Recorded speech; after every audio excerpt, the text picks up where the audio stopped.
Rich TV. I got the pleasure to sit down with my boy Lights Out. I know him as Lights Out. I'm not sure what you go by nowadays, bro. Still Lights. Still Lights, Lights Out, Lights, Camera, Action. Still Lights Out. All of that, man. So I asked you to come on today. First of all, I appreciate you coming, one thing, man. Yes, sir. And the reason why I asked you is because I really admire the hustle. I've seen the transition from you being an artist to being a promoter to being a director, writer, producer, all those things. Yep. So, you know, I ask people to come on the show that I respect in this game. So with no further ado, introduce yourself, bro. Y'all know what it is, man. It's Lights Out. Some of y'all know me as a kid, Lights Out.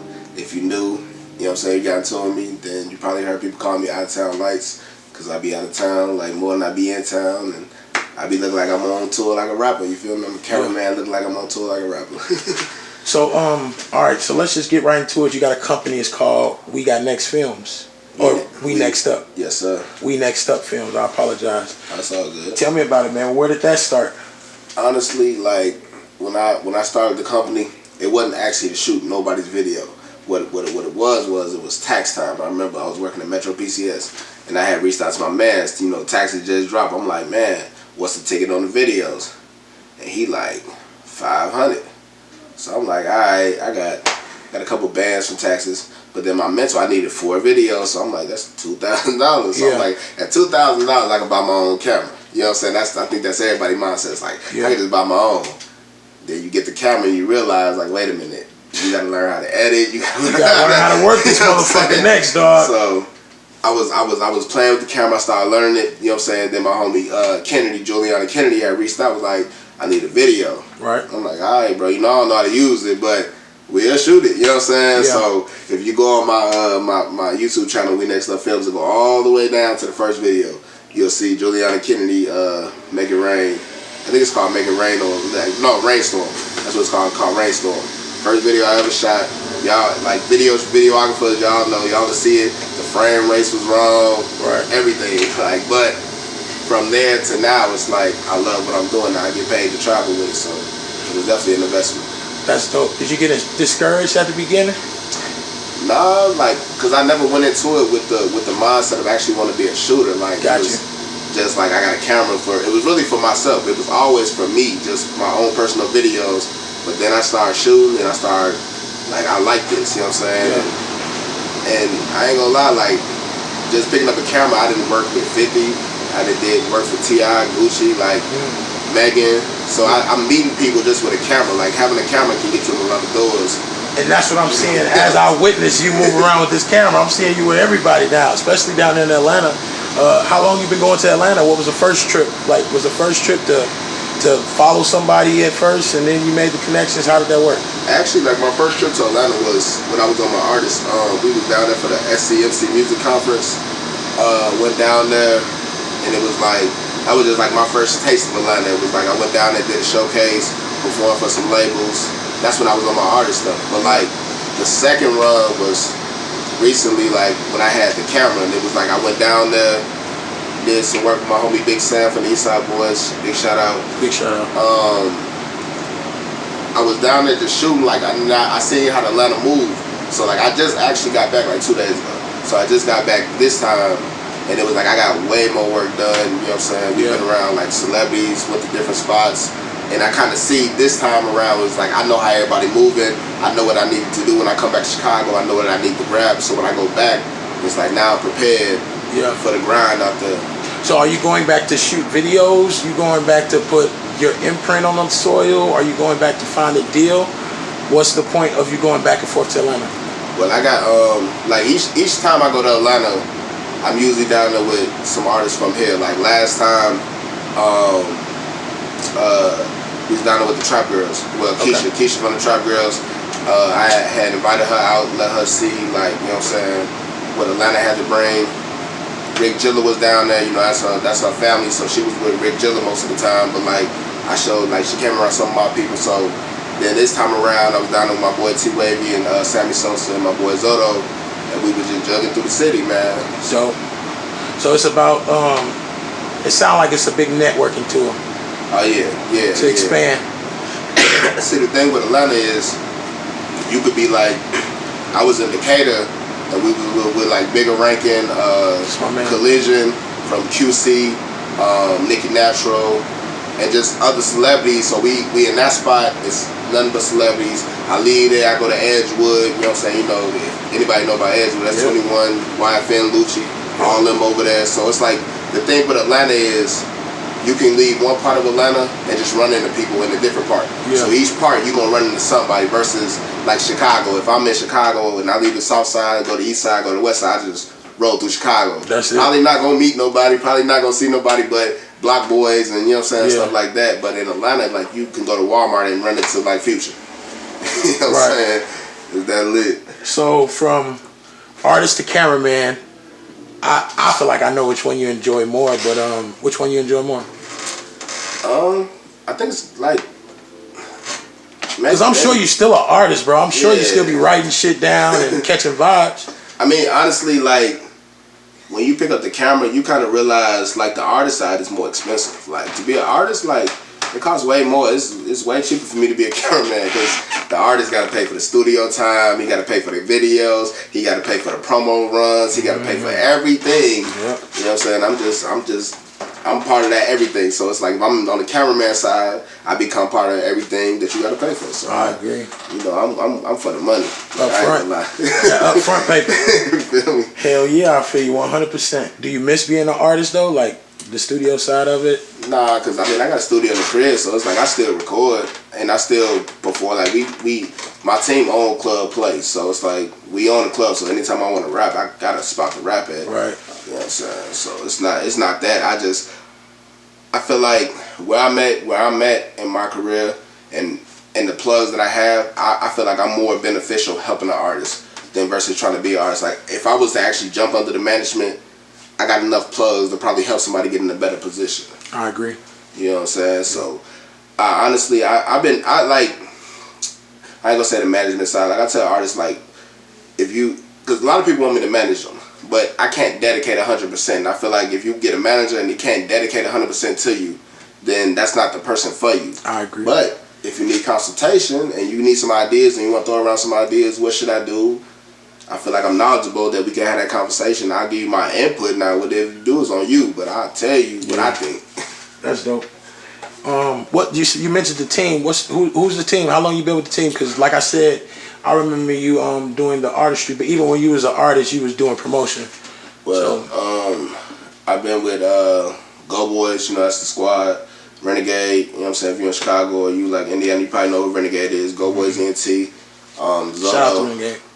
You know, Texas Candy, Keisha, Payne, K Caesar. Yeah. You know, my boy Will from UCG. But that's kind of like team. But me and Ren been rocking, man. We 12 plus years, and you know what I'm saying. Like before I was even Go Boys, like he was showing me love because before I was even old enough to even get in the club, he had a spot called Giovanni's. You know what I'm saying? Like never really made me sell tickets for the spot or nothing. Like he was making sure I always got in it. So like before I was even Go Boys, he made sure I was like almost part of the team, you know what I'm saying? And like I said, we've been rocking 12 plus years. We've been on tour together. We've been toured with like, you know what I'm saying, major artists in other cities. Yeah. Even like, you know what I'm saying, going down to South Padre Islands, performing on the islands, just doing major things, you know what I'm saying? Yeah. I salute Renegade a lot because I see him. Yes, sir. And I hear him.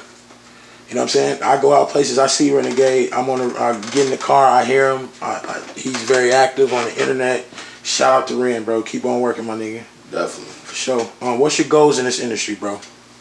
I mean, honestly, it's just really not to go backwards. Like, you know, I say like, just like even like picking up a camera, like it ain't been no broke days in a long time. Like, you feel me? It's like not like being able to live the life that you want to live. Like, you know what I'm saying? Like from the first year to picking up a camera to now, like I've been able to quit my job, not having to work a 9 to 5, living how I want, travel when I want. If I want to go to Atlanta, if I want to go to Miami, I just continue to not go. And it's like just pulling out a camera, somebody gonna shop with you. Like this is one of them jobs where it's like if you got a camera, somebody gonna shop. From the low tier artist to a middle to a high. If you get in the right spot, pull out a camera, somebody like I got some money for you. I totally agree with that, man. Man, that was deep. You said some shit when you was talking. I wanted to say something about, but I forgot it. Okay, so what's more important? No, that's not the question. I want your opinion on all three of these. Okay. Connections, borrowed sound, and original sound. Okay. Okay, connections. I mean, being connected is like, I think you need to be connected. Like, you gotta find your plug. Like, you know, all the artists that feel like I can do it on my own without no help. That's the craziest shit I ever heard in my life. You feel me? Hell yeah. Like when I come to Indiana, I know, like, you know what I'm saying? If I want to, like, I probably won't jump on nobody else's podcast. Like, I see the most consistent podcast is yours. So it's like I'm down to jump on yours because I know it's consistent. I know you got a following. I know you got a base. So I know in the club, like, you probably won't see me outside of the loft or a booth. Like, that's just kind of my comfort zone. Like, unless Lady C and Keisha is at backstage. But other than that, like, when I'm in Indiana, I know who the movers and shakers is. Connected. You know what I'm saying? When I'm in Chicago, I'm one of the plugs in Chicago. So 9 out of 10, if you're doing the show, you're probably coming through me or my team. So when I'm in Atlanta, we booking all the artists in Atlanta. So it's like, it's the conversation is different. Yeah. It's like, we done paid them, so they more willing to talk to me. It's like, yeah, we done already gave you some bread. Yeah, so you gonna give me some conversation. You know what I'm saying? Or some education shit. But I think, I mean, a connection overall, you need a connection in some kind of way to make it in this industry. Now, like, the sound. You said borrowed sound? Borrowed sound. You gotta find that thing. Like, for me, like, if we go back, and all my homies know, before, like, auto-tune was popular. I was doing auto-tune way before everybody jumped on it. Like, I was doing auto-tune when I didn't really know how to actually rap in the key. You know what I'm saying? I ain't know nothing about putting it in the key, but I was doing it. And you was hearing it in your head. And then it's like a couple years later, you start hearing everybody do it. You know what I'm saying? But the thing is, I think for me, it's like, I'm good at, like, if I hear a certain sound, like, I'm good at mimicking it. Now, I'm not going to take the style and run with it, but that pattern, like, if I hear a certain pattern, yes, I mix my pattern in with it, you know, and I mean, it's going to happen. Like, there's no, like, original flow. There's no such thing as, like... I agree on that. You heard somebody, now, you have your sound, like, you know your delivery, and people know when they hear that, that's you. But you're going to mimic somebody. You know what I'm saying? Now, as long as you don't mimic them to the T, because once you mimic them to the T, you just bite. I agree. You figure out what it is that works for you. You add a little of this, you add a little of that, then you have a solid flow. Like, I mean, that's just how the game goes. Yes, sir. Original sound. Yes, sir. The original, I mean, like I say, the original, I kind of feel like there's not really an original. You know what I'm saying? Because if you name a rapper, I could probably name somebody he sounds like. Or he got somebody he got that from, or, you know. You know what I'm saying? Yes, and that's kind of, I think that takes the originality out of, it takes it out the frame. It's just like, you got a sound mixed with a sound. Yeah. You know, and however you make it is what's going to determine if people assume it's original. You know what I'm saying? I got you. That makes a lot of sense. What's your pet peeves as a cameraman? Man, B-roll shots, bro. Like, what you mean? So when you shooting a video, like, you know, like, and this is for the people that watch as artists. When y'all doing B-roll shots and they say B-roll, do not rap the song. Like, the whole point of B-roll is slow motion. That's where you do your hand gestures. Yeah. So when y'all watching y'all videos and y'all don't have them shots in there, it's because when he told you to do B-roll, you was rapping the song. Like, so a lot of times people that watch videos like, why my video don't look like that? Why this shot didn't come out like that? It's really 9 out of 10. It's probably your fault. Like, but it is also the cameraman fault, because a lot of times cameraman might say B-roll, but then they don't explain, because if you're not a camera shooter, you don't know the difference between an A-roll shot and a B-roll. Yes, sir. But for artists watching this, your B-roll, when the cameraman say B-roll, man, if it's a performance shot, just turn up. Like, do your hand gestures, do whatever it is gonna do. You throw your gang, whatever it is that you're gonna do, that's what you do. But do not rap the lyrics, because if you rap the lyrics, it makes it hard to place. You might mess up a whole good B-roll shot just because you rap the lyrics, and now I can't place it right there. Yeah. That was a good question. That piece is B-roll. I like it. How many videos have you dropped till today from the first one? How many have you dropped, and then how many have you dropped this year? I'm at 2020. I just dropped one tonight. Well, it ain't released yet, but it's there, it's sitting up there. I'm at 101 videos. Dope. This year, I don't know. Like, I don't know what the count is. I know during the first part of the pandemic, I shot more videos than I ever shot in my life. Like, it just seemed like everybody was on downtime. Like, man, I had killed them though. Like, I had run a promotion for like 3 months for like 150. So I was shooting like almost every day, just shoot. So I ran it up during the pandemic. But you know, like after the pandemic started sliding down, I started going back to the normal price. You feel me? It's like, when do you know it's time to change your prices? I think. Not pandemic. We ain't talking pandemic. I'm talking from when you first got your camera to when you said, "All right, I need to start charging this." Like, what determines that? And like, where were you at when that happened? Like, each time I went up, it was like I bought when I was shooting on the kit lens at first. So I was like, all right, 150 maybe. You know what I'm saying? 100, 150 videos. Then I went and bought the Sigma. I bought some Sigma lenses. I'm like, the whole look finna change. But I'm like, I ain't finna go up crazy high because I'm still shooting on the T6i. Like, I was jugging on the T6i like it was a Panasonic or a Sony. But for a while, so I went like 250. I'm like, all right, 250 is decent. You know what I'm saying? I can live off 250. You know what I'm saying? Do you compare that to other people's prices, or that's just you? No, that's just me. Like, I'm looking at my investment. So like I told you prior to we turned the camera on, like I just want to spend $1,000 on more equipment. So my thing is this: as I'm buying all this equipment, like eventually, like the price got to change. Now, if you don't have, I feel like once you get a set base of clientele and people know, like when people coming to you based off XYZ, then you know I can go up a little bit because I'm in demand. Basically, like, I'm in demand. Like I'm booked, so it's like I'm in a position now. I turn down jobs. Like I ain't gonna lie. Like I turn down jobs. Like videos I don't shoot is you smoking somebody's dead sons. You like I don't play that. But at the end of the day, that person you talking about, mama probably still alive. I'm not gonna be the cause of that. She come across that video. You know what I'm saying? Like I respect that. I don't like a motherfucker. That's the videos I kind of stay away from. And you know what I'm saying? Like just this and dead people in general. I don't really play that. You know what I'm saying? So you gotta. I feel like you gotta set boundaries. Like, and I'm not really a fan of the million guns and the lens. I think that look is old. I think it's played out. I think it's so. I kind of, if that's the direction they want to go with it, I kind of tell them like, look, bro, I probably ain't the guy for it. That's a boring ass video, and I'm not trying to do boring. I'm trying to elevate. So I feel like if an artist ain't looking to elevate that look or elevate what they doing, that's not the video I want. So you'll get those, and this is why you go up in price, because your 150, 100, that's gonna be your video that where you got a million guns out there. They want you to sit around all day. You sitting out there all, like you only made $150 and you've been with these people for 6 hours. Yeah, it don't even match up. Right, doing 5 different locations and shit. Like, you know, that's why I fuck with like Exclusive, man. You know what I'm saying? I fuck with him heavy. That's my boy. I like his videos. I don't know him personally. I don't think I know him. I might know him, but I don't know. You probably ran into him. Shit. Yeah, he from here, so you know, shout out, boy. But like him, like he charged $1,000 a video. You feel me? That's starting. But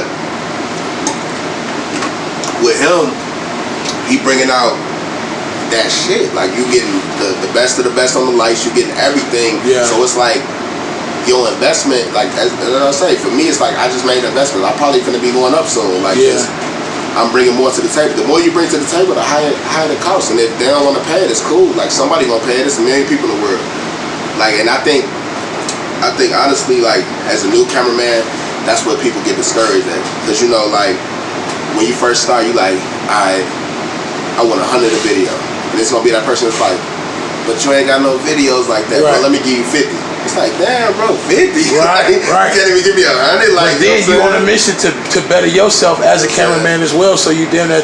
Take the bait. You gon' take it, like, cause I did that when I first started. I was like, man, shit, all right, bro, fuck it, just give me the 50. Now I'm out there for $50 fucking. You feel me? For 50 hours. You feel me? $10 an hour, 5 hours. I mean, I think when you become a brand, like, you know, like man, it was like we was around B Mills and Yo Gotti before, right?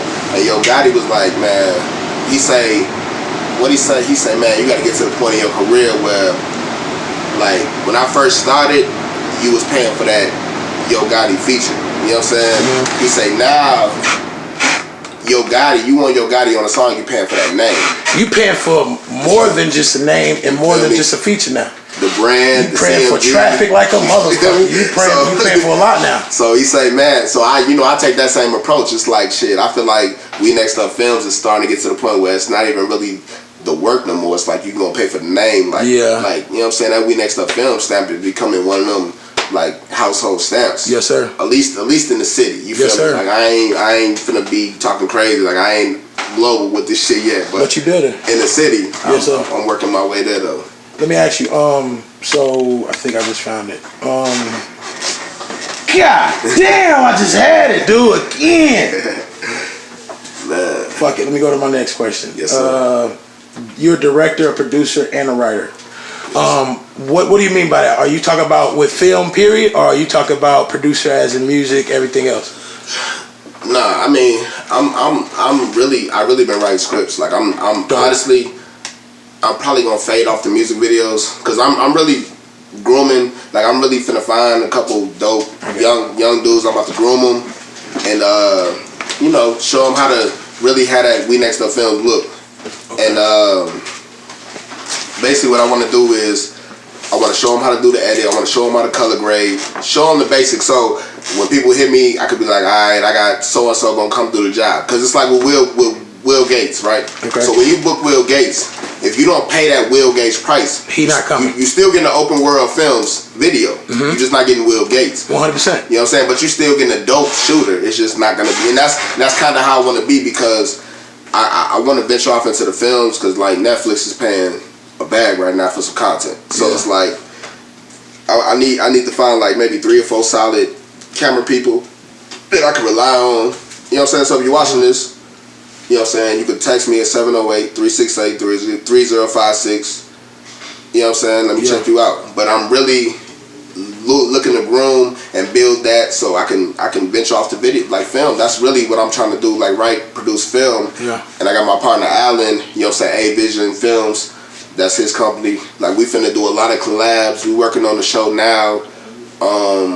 We probably start shooting in January. So the script, we're gonna wait till after Thanksgiving and Christmas over. Then we're gonna start putting together casting calls and all that. Yeah, I need in. But I'm gonna tell you about the project after the cameras go off. Yeah. But you know, it's some shit that we working on. Yeah. It's gonna be funny, dramatic, real. We gonna touch a lot of shit, and I promise we gonna piss a couple people out. But, of course, you know that's what we going for. So you got 101 videos up. Was that a goal? Like, was that a milestone for you? Honestly, was you thinking about it or not? Honestly, I don't even check the numbers. Like I just happened to be on my channel and I was looking for something else because the way my channel was set up, like I got everything in layers, like my music videos, tutorials, everything is just in layers. So I just happened to see the number and I was like, damn, I shot that many videos. Cause it's like, you know, you get to a point, I guess, with the camera, like you shooting so many videos, it becomes a second nature. It's like now I can run through a video. You know what I'm saying? 1-2 hours, depending on how I like the song. Like if I like the song, we might be out there all day just cause I think we can get something done. But like a lot of times the shit be running guns, so it's like I'm just running, boom, boom, boom, we knocking it out. And you got the formula already. You know what I'm saying? Put it together. So I mean that video is like second nature. I can knock out the video quick now. It's like, you know. That's dope. So if you could leave anybody with anything, what would it be? Your fan base. Man, whatever you start, just finish it. Like whatever your goals is, man, just try your best to accomplish it. Yeah. Like I say, I went from just trying to shoot videos for myself to now I'm so invested into the camera world that like I'm trying to be one of the best doing it. Like you feel me? Like whatever the money costs, like man, I'm like fully invested now. Like We Next Up Films is full brand. I'm fully invested in like take them chances. Like man, you gotta take chances. Whether if you're a rapper, don't be a cheap ass rapper. Like invest in yourself.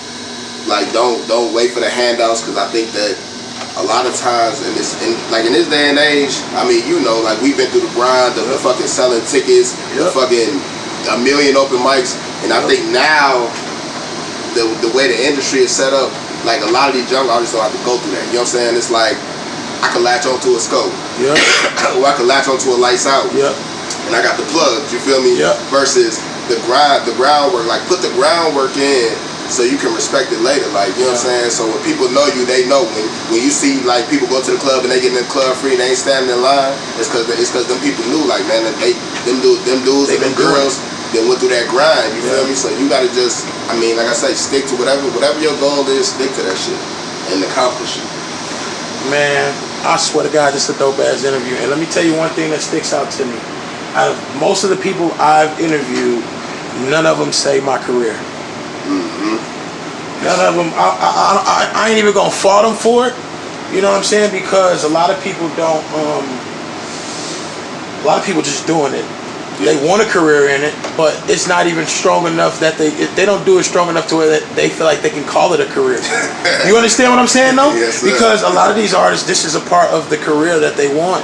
Definitely. But out of a lot of people I've interviewed, you've one of the first being an independent everything to say your career, and I salute you 100% for that, and for everything that you've done, for being an artist, a club promoter, a host, to everything, and now you got your own imprint, man. This is an awesome thing, and I'm so proud of you, bro. Yeah, I definitely appreciate that, man. Yeah. So here go another episode of Dream Rich TV with my homeboy Lights Out, Mr. We Next Up Films, man. Make sure you go check him out. Work.